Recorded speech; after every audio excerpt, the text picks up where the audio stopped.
Hello बच्चों, आपका स्वागत है मेरे चैनल पर।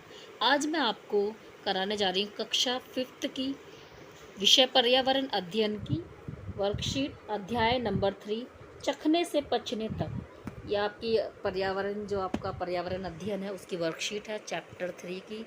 चखने से पचने तक का पूरा प्रोसेस इसके अंदर दिया हुआ है। फर्स्ट क्वेश्चन है रिक्त स्थान भरें। आपकी वर्कशीट है जो उसके अंदर देखो, ये आपका फर्स्ट क्वेश्चन है रिक्त स्थान भरिए। वो मैं आपको फिल इन द ब्लैंक्स करा रही हूँ। फर्स्ट है, हमें डैश से स्वाद का पता चलता है। तो हमें चखने से स्वाद का पता चलता है। किससे पता चलता है? जब किसी खाने को, किसी भी चीज़ को आप चखोगे तो आपको पता चलेगा ना कि इसका टेस्ट कैसा है, खट्टा है, मीठा है, या फिर कड़वा है, या तीखा है। जब आप किसी चीज़ को अपने टंग से चखते हो जब तो आपको पता चलता है। सेकंड है आपका नमक, चीनी और पानी को मिलाकर डैश का घोल बनाया जाता है। तो डैश की जगह हमें यहाँ क्या, नमक, चीनी और पानी को मिलाकर, जब हम तीनों चीज़ों को मिलाते हैं तो उस घोल को हम क्या कहते हैं? ORS का घोल बनाया जाता है। यह घोल हम दस्त होते हैं बच्चों को, जब पेचिस होता है, बच्चों नहीं होता कि बड़ों को भी हम देते हैं। ये आजकल तो ये दुकान पे अवेलेबल होता है, आपको पूरा पैकेट मिल जाता है। पहले क्या होता था कि पहले के टाइम में इतना मेडिसिन उपलब्ध नहीं होता था, तो पहले हम ये घर में ही बनाते थे। हम तीन चीज़ों को मिलाते थे, नमक को, चीनी को और पानी को, इस घोल को तब हम बनाते थे। लेकिन आज तो हमें ये दुकान पे मिल जाता है। आप देखते होंगे जब कोई बच्चा बीमार होता है या कोई घर में आपके बड़ा बीमार होता है तो एक पैकेट होता है जिस पे लिखा रहता है ORS घोल। थर्ड ग, हमें डैश धीरे धीरे और जल्दी अच्छी तरह से चबाकर खाना चाहिए। क्या खाना चाहिए हमें चबाकर धीरे धीरे से? भोजन। तो यहाँ पर हमें क्या भरना है? ग के अंदर भोजन। क्या भरना है बच्चों? घ, पाचक रस भोजन के डैश में मदद करते हैं। तो पाचक जो रस होते हैं, जो हमारे पेट के अंदर जो हमारा पित्त होता है उसमें कुछ ऐसे रस होते हैं जो कि हमारे भोजन के अंदर मिल के वो किस में सहायता करते हैं? हमारे भोजन को पचाने में। तो यहाँ पे क्या आएगा? पचने में। जब वो रस मिलते हैं तो हमारा खाना हमें हजम हो जाता है, यानी कि डाइजेस्ट हो जाता है। यदि हम आएगा, यदि हम अधिक मात्रा में कोल्ड ड्रिंक, बर्गर और चिप्स, ये सब क्या आता है आपका? फास्ट फूड, यानी कि जंक फूड। क्या कहलाता है बच्चों? ये सब खाना आपका जंक फूड। अगर आप इन सबको खाओगे तो क्या हो जाओगे? आप बीमार हो जाओगे। बीमार हो जाओगे ना आप, क्योंकि जब आप बीमार हो तो डॉक्टर के पास जाते हो तो डॉक्टर क्या कहता है? सबसे पहला सवाल यही पूछता है ना, बाहर का खाना खाता है? तो बाहर का खाना तो सारा जंक फूड ही होता है। यही पूछते हैं ना, कोल्ड ड्रिंक, बर्गर, पिज़्ज़ा, ये सब चीज़ें जो होती हैं। तो आप कोशिश कीजिए बच्चे थोड़ा कम खाइए। सेकंड क्वेश्चन था आपका कि हमें एक सेकंड क्वेश्चन है, एक बॉक्स दिया हुआ आपको, हेल्पिंग बॉक्स दिया हुआ, मदद बॉक्स, जिसके अंदर नींबू, गुड़, करेला, इमली, आंवला, नीम का पत्ता, ग्लूकोज, शहद और मेथी, ये सारी चीज़ें दी गई हैं। और आपको 3 बॉक्स बनाने, एक मीठे का बॉक्स बनाना है, एक खट्टी चीज़ों का, और एक जो कड़वी चीज़ें जिसमें कड़वा टेस्ट होता है वो बॉक्स बनाना है। देखिए मैं आपको आंसर कराती हूँ। देखिए मैंने 3 बॉक्स बनाए हैं, मीठा, खट्टा और कड़वा। जो चीज़ें जैसे देखिए, गुड़ आपका किस में आएगा? मीठे में। जब आप गुड़ खाते तो आपका मुंह जो होता है कैसा टेस्ट हो जाता है? आपका स्वाद मीठा। और नींबू जो होता है वो कैसा होता है? खट्टा। एकदम से खट्टा लगता है ना नींबू। और नीम का पत्ता जब आप खाते हो तो खा पाते हो उसको? कितना कड़वा होता है, तो एकदम से ऐसे लगता है कि जैसे अभी आपको उल्टी हो जाएगी खाने के बाद। नहीं खा पाते हो ना। ऐसे ग्लूकोज होता है, जब बच्चे दौड़ते हैं या फिर बाहर से आते हैं, हम लू में बाहर धूप में से आते तो आने के बाद में मम्मी कहती है ना, बेटा ग्लूकोज पानी पी लो थोड़ा सा, तो वो इसलिए दिया जाता है ताकि आपकी थकावट मिट जाए और आपकी बॉडी को एनर्जी मिल जाए। तो ग्लूकोज जो होता है थोड़ा सा मीठा होता है। इमली कैसी होती है? सब बच्चों ने खाई होगी इमली, और नींबू तो सब बच्चे खाते हैं, बहुत पसंद होता है। खट्टी होती है, स्कूल में तो बहुत ज़्यादा खाते हैं। करेला कैसा होता है? वो भी कड़वा होता है, बच्चे नहीं खाते, इसको बिल्कुल पसंद नहीं करते। शहद बच्चे बहुत खाते हैं, मेरे बच्चे तो बहुत खाते हैं। आंवला। आंवला कैसा होता है? खट्टा। आंवला लेकिन बहुत अच्छा होता है, आंवले में विटामिन सी होता है। वैसे बच्चों ये तो ज़रूर ही खाना चाहिए। मेथी, मेथी की सब्जी होती है, वो थोड़ी सी कड़वी होती है, तो उसको भी नॉर्मली बच्चे कम खाते हैं। इवन आप मेथी के पराठे खाओगे तो आपको बहुत अच्छे लगेंगे। वैसे खाना चाहिए, इसके अंदर भी बहुत पौष्टिक तत्व होता है। थर्ड क्वेश्चन है आपका कि थर्ड क्वेश्चन आपको दिया गया है कि खिलाड़ियों को ग्लूकोज पे क्यों दिया जाता है। जो खिलाड़ी होते हैं आपके, उनको दौड़ने के बाद में आपने देखा होगा स्कूल में भी कभी दौड़ होती है तो उनको तुरंत मैडम जो होती है ग्लूकोज होता है उनके पास, और वो उनको हाथ पे रख के देती कि बच्चों ये ले लो। खेलते दौड़ते समय थकावट हो जाती है, इसीलिए एनर्जी को ठीक रखने के लिए ग्लूकोज दिया जाता है। ग्लूकोज हमें इसलिए दिया जाता है ताकि हमें एनर्जी लेवल हमारा दोबारा से ठीक हो सके। इसीलिए स्कूल में टीचर जो होती है आपको दौड़ने के बाद तुरंत से चम्मच से हाथों पे सूखा ग्लूकोज खिला देती है, क्योंकि वहाँ पे ग्लास अवेलेबल नहीं होते इतने कि भाई पानी में आपको दे। लेकिन जब आप घर में आते हो, आप थकावट होती है आपको, तो आपकी मम्मी कहती है कि बेटा चल ग्लूकोज का पानी। क्वेश्चन नंबर सही खाना नहीं मिलने पर बच्चों को क्या क्या परेशानी हो सकती है। कोई 3 परेशानियां हमें यहाँ पे लिखनी है।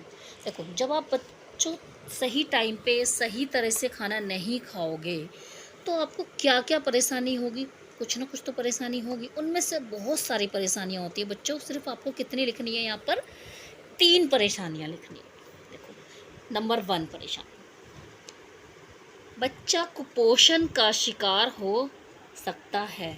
शरीर शरीर में जरूरी पोषक तत्व की पूर्ति नहीं होगी। जब बच्चे को शरीर में पौष्टिक तत्व नहीं मिलेंगे तो क्या होगा? उसे कुपोषण हो जाएगा। कुपोषण के अंदर बच्चा जो होता है वो बहुत ही दुबला पतला हो जाता है और वो अनेक बीमारियों से गुजरता है। बच्चे का भोजन ठीक मात्रा में ना मिलने के कारण शारीरिक वृद्धि पर भी प्रभाव पड़ेगा।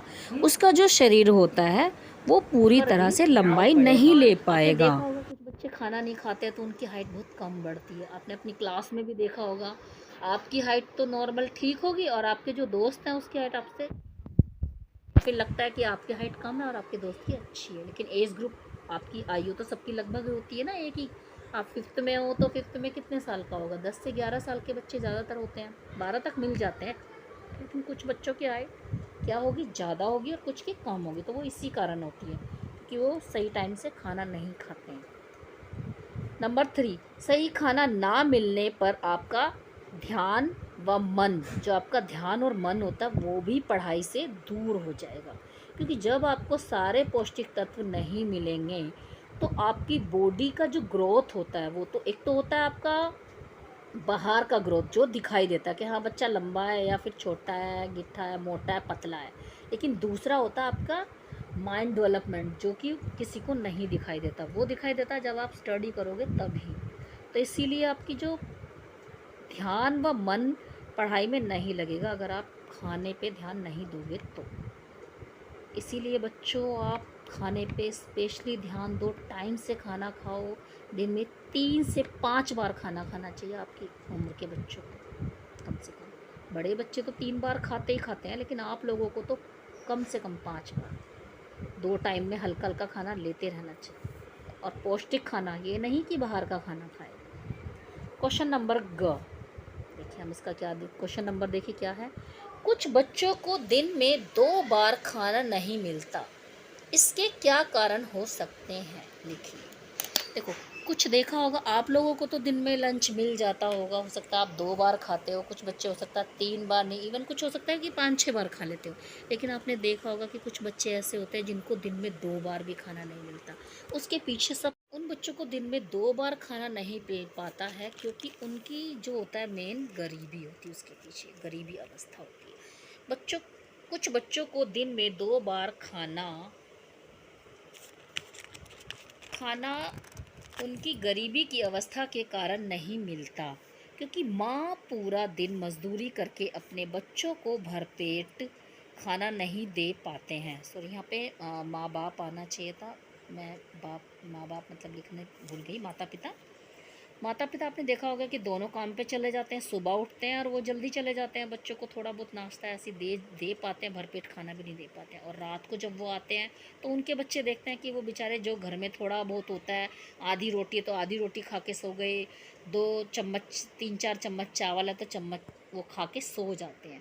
तो माँ बाप देखते हैं आके खाना बनाते, तो वो बच्चे को जब सोए रहते तो उनको उठा भी नहीं पाते। तो इसी कारण वो बच्चे जो होते हैं दिन में 2 बार भी खाना सही से नहीं खा पाते हैं, क्योंकि जो माँ बाप होते हैं वो सुबह उठकर मजदूरी पर चले जाते हैं और रात में वो देर से वापस आते हैं। तो यही कारण होता है, सुबह में जाते हैं तो तब भी बच्चे सोते रहते हैं, और जब रात में आते हैं तो तब भी उनको बच्चे सोते हुए ही मिलते हैं। इसी कारण वो बच्चे दिन में 2 बार खा। नंबर 4, यहाँ पर एक तालिका दी हुई है आपको, इसके अंदर दिया हुआ है कि खाने की चीज़ है। नंबर 2 में है पचने में लगा समय, जो आप खाना खाते हो वो आपका कितना घंटे में डाइजेस्ट हो जाता है या पच जाता है, वो टाइम दिया हुआ है।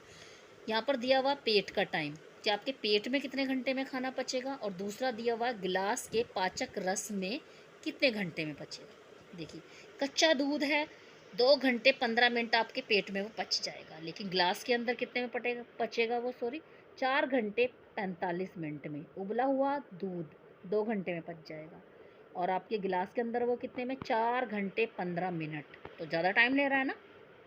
अब है आपका पूरी तरह उबला हुआ अंडा, कितना टाइम ले रहा है, 3.5 घंटे, यानी कि 3 घंटे 30 मिनट, और वो आपके गिलास में जाके कितने घंटे में पच रहा है, वो 8 घंटे में, गिलास के पाचक रस में, और पेट में कितने में, 3.5 घंटे में।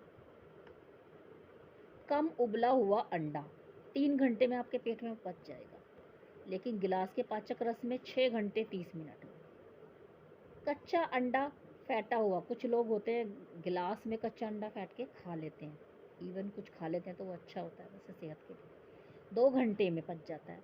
लेकिन जो आपके पेट के अंदर 2 घंटे में है, और आपके गिलास, जो गिलास के पाचक रस में कितने में है, 4 घंटे 15 मिनट में। कच्चा अंडा 1 घंटा 30 मिनट में, और आपके जो गिलास के पाचक रस है वो 4 घंटे के अंदर। एक तो होता है देखो कच्चा अंडा फेंटा हुआ, और ये होता है कच्चा अंडे को तोड़ो और मुंह में ऐसे डाल लो, तो वो देखो कितने में, 1 घंटा 30 मिनट में। इसमें दोनों में ये फ़र्क है, आप कंफ्यूज हो जाओगे ना, कच्चा अंडा फेंटा हुआ और कच्चा अंडा 2 बार लिखा हुआ ना, ये चीज़। देखिए, इसके कुछ क्वेश्चंस हैं जो यहाँ पे करने हैं। नंबर का क्वेश्चन है, कौन सी खाने की चीज़ पेट में सबसे कम समय में पचती। तो देखिए, जो कच्चा अंडा है, आपको यहाँ पर देखो ये दिख रहा होगा ना, आपने ये देखा होगा, ये पूरा हमने अभी पढ़ाया था आपको। देखो ये पेट में पूछा है क्वेश्चन, तो देखो कौन सा कम समय ले रहा है, देखिए 1 घंटा 30 मिनट कौन सा ले रहा है, कच्चा अंडा। तो यहाँ पे आपको क्या भरना है, कच्चा अंडा, समय 1 घंटा 30 मिनट। आपको इस तरीके से लिखना है आंसर। कैसे लिखना है आपको आंसर में, कच्चा अंडा, समय 1 घंटा 30 मिनट।